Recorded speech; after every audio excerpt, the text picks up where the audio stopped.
Olá, nosso grupo vai falar sobre a medalha Pierre de Coubertin. Bom, esse assunto se relaciona ao tema ética no esporte, que a gente vai estar apresentando para a disciplina de Educação Física, cujo professor é o Mike. Quem vos apresenta sou eu, Romero. E eu, Lucas. Bom, primeiramente a gente vai voltar um pouco no tempo para entender como foram os Jogos Olímpicos na Antiguidade. Eles ocorreram em toda a Grécia Antiga.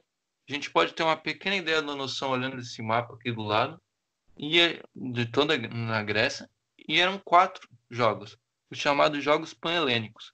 Cada um tinha suas próprias características e ocorriam numa cidade específica, homenageando um deus, como Zeus, Apolo, Poseidon.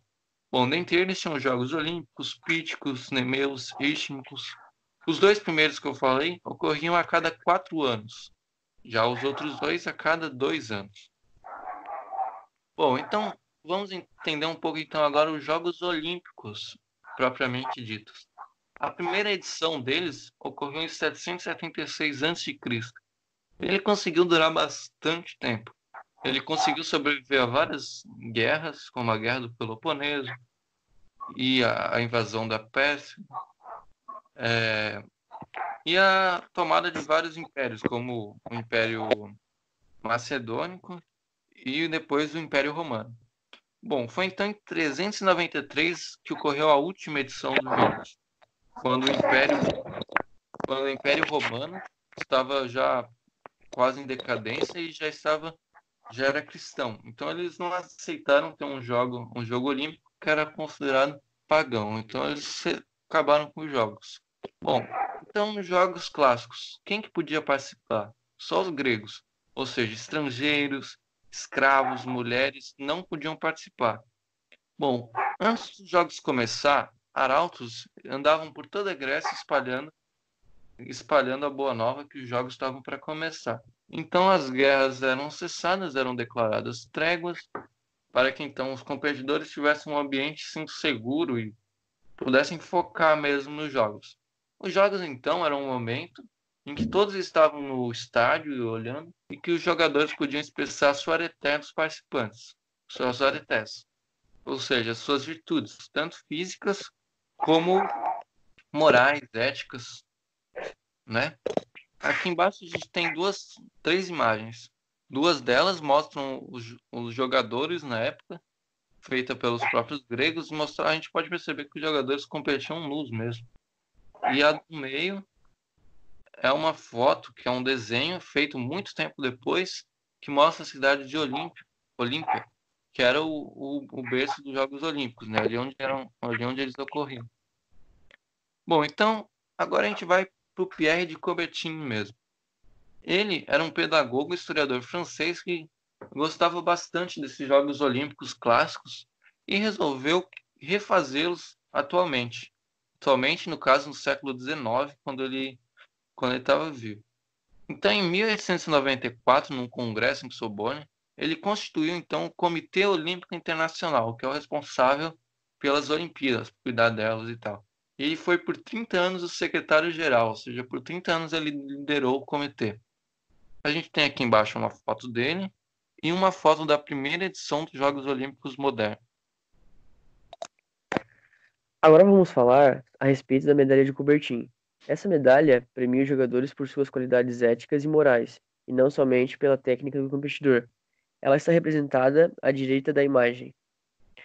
Ela é a mais alta honraria dos jogos, sendo mais importante que as medalhas de ouro, prata, bronze. Foram contemplados 21 medalhistas, sendo que um deles foi um brasileiro. Oito homenageados por suas atividades em prol do olimpismo. Tá, agora vamos falar sobre Luiz Long. Luiz Long foi um ganhador, né, da medalha por ter dado conselhos ao seu adversário para que o mesmo não queimasse seu último salto. Ele era um recordista em salto em distância. Seu adversário acabou ficando com a medalha de ouro nessa competição e atingiu um novo recorde. Na imagem abaixo representa os dois conversando e na outra os dois no pódio. Bom, vale ressaltar aqui que essa Olimpíada ocorreu em plena Alemanha nazista, em 1936, em Berlim, ou seja, no período de ascensão de Hitler, onde o preconceito era muito alto. Sobre esse tema, tem um filme chamado Raça. Está disponível na Netflix, vale a pena assistir.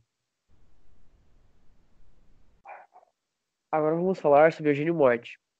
Esse competidor emprestou um parafuso para consertar o carro de seus adversários, e seus adversários acabaram conquistando o ouro. Mesmo ele ajudando os outros competidores, ele afirmou que os mesmos não venceram porque ele deu um parafuso, e sim porque eram mais rápidos. Nessa competição, ele recebeu 2 medalhas de bronze. E vamos falar também sobre o brasileiro Vanderlei Cordeiro de Lima. Ele competiu nos Jogos de Atenas de 2004. Faltando 7 km para o final da corrida, um padre irlandês o atacou, fazendo com que ele perdesse segundos de vantagem. Ele voltou para a corrida no primeiro lugar, só que, como ele se abalou, ele terminou em terceiro lugar. Ele teve a honra de ascender à pilha olímpica nos Jogos de 2016. Bom, então, por último, o último jogador, o último medalhista da medalha Pierre de Coubertin que a gente vai comentar é o Laurence Lemieux.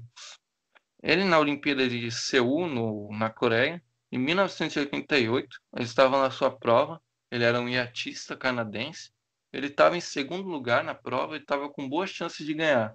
Só que daí ele olhou para trás e viu que os competidores de Singapura haviam tombado o barco. Daí ele viu que era uma dupla, né? Um integrante da dupla estava preso embaixo do barco, corria sério risco, né, de se afogar e cair.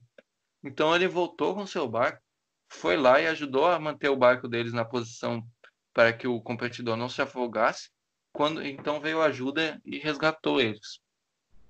Então quando ele voltou para a competição, né, já não dava mais, né? Já perdeu bastante tempo nisso aí. Daí ele terminou em 22º lugar, que foi compensado então que ele ganhou a medalha Pierre de Coubertin depois por essa atitude. A gente pode ver aqui embaixo a foto do competidor preso ali embaixo do barco e do Lawrence. Bom, a gente termina então os nossos slides. Espero que vocês tenham entendido então como foi a medalha de Pierre de Coubertin em toda a sua história e em suas implicações éticas. Aqui, por último, os slides são as referências bibliográficas. E é isso. Até mais.